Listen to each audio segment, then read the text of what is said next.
ठाकरे बंधूंच्या एकत्रित मेळाव्यानंतर आज ठाण्यामध्ये मनसेची बॅनरबाजी बघायला मिळाली। धन्यवाद देवा भाऊ, तुमच्यामुळे एकत्र आले ठाकरे भाऊ अशा आशयाचे हे बॅनर।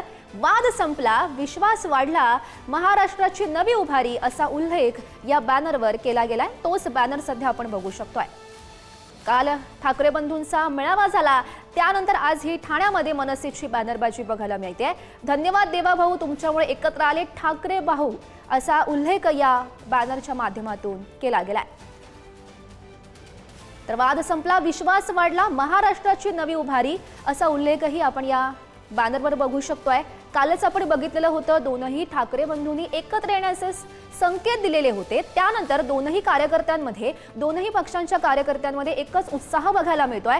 ठिकठिकाणी खरं तर बॅनरबाजी केली जाते, ही आपण दृश्य सध्या बघू शकतोय ठाण्यामधली। आणि याच संदर्भात अधिकची माहिती देत आहेत आमचे प्रतिनिधी निकेश शार्दूल सध्या आपल्यासोबत आहेत।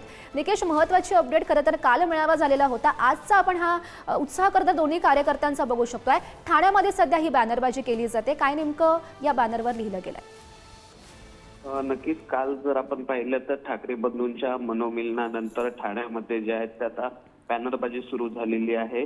या बॅनरवरती राज ठाकरे आणि उद्धव ठाकरे यांचा फोटो आहे आणि त्यावरती एक वाक्य लिहिलेलं आहे की धन्यवाद देवा भाऊ, तुमच्यामुळे एकत्र आले ठाकरे भाऊ असा एक वाक्य जे आहे ते लावलेलं आहे। त्यातच वाद संपले, विश्वास वाढवला, महाराष्ट्राची नवी उभारी। काल जर आपण पाहिलं तर राज ठाकरेंनी आपल्या भाषणामध्ये स्वतःहून सांगितलेलं होतं की जे बाळासाहेबांना जमलं नाही ते फडणवीसांना जमलं। हे या वाक्यानंतर आता हे बॅनर जे आहेत ते ठाण्यामध्ये झळकू लागलेले आहेत। त्यामुळे आता ह्या बॅनरच्या माध्यमातून राज्य सरकारला डिटवण्याचं काम पुन्हा एकदा केलेलं पाहायला मिळतं।